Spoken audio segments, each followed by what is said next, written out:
On October 19, Ukrainian Marines speeded across the Dnipro River in southern Ukraine's Kherson Oblast. Landing near Krynky, a 3-mile-wide settlement on the Dnipro's Russian-controlled left bank, the Marines kicked off a series of infantry actions that, over the next few weeks, would result in Russian forces retreating from Krynky, and Ukrainian forces digging in. A year after a swift Ukrainian counteroffensive liberated northern Kherson Oblast and chased the Russians across the Dnipro, a much more tentative Ukrainian counteroffensive, supported by a heroic electronic warfare campaign, is edging the Russians away from the river's far side.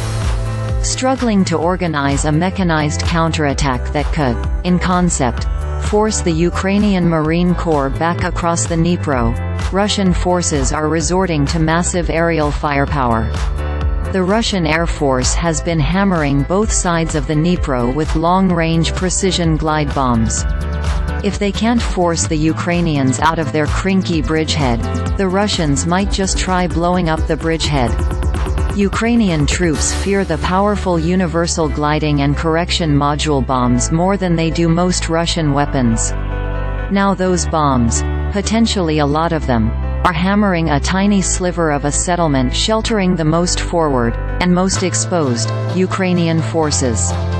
3 weeks after the Ukrainian Marines landed in Krynky, the Russians on the Dnipro's left bank knew they had a problem. A bridgehead was created in an area that, on our side, was very poorly covered by very weak troops, one Russian servicemember wrote. A bridgehead has been created with the task of pulling there, and destroying, as many of our combat-ready units as possible from other areas, for example from near Robotyne, they added. The Ukrainian Army and Air Assault Forces liberated Robotyne, in Zaporizhzhia Oblast east of Kherson, this summer.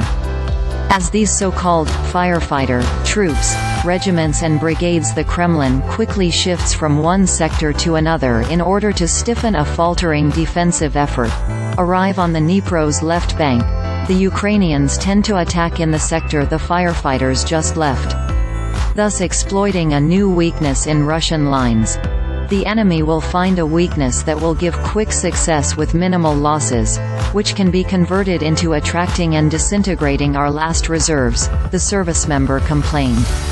To break this unhappy cycle of frantic and self-defeating redeployments, the Kremlin in late October escalated its aerial bombardment of Ukrainian positions in Kherson. Sukhoi Su-34 fighter bombers and other warplanes, some apparently flying from occupied Crimea, have been dropping satellite-guided, winged glide bombs from as far away as 25 miles. Weighing between 1,100 and 3,300 pounds, the glide bombs are crude expedients with many handcrafted components. But they work. Glide bombs are one of the biggest fears among Ukrainian troops, according to Ukrainian soldier Olexandr Solon'ko.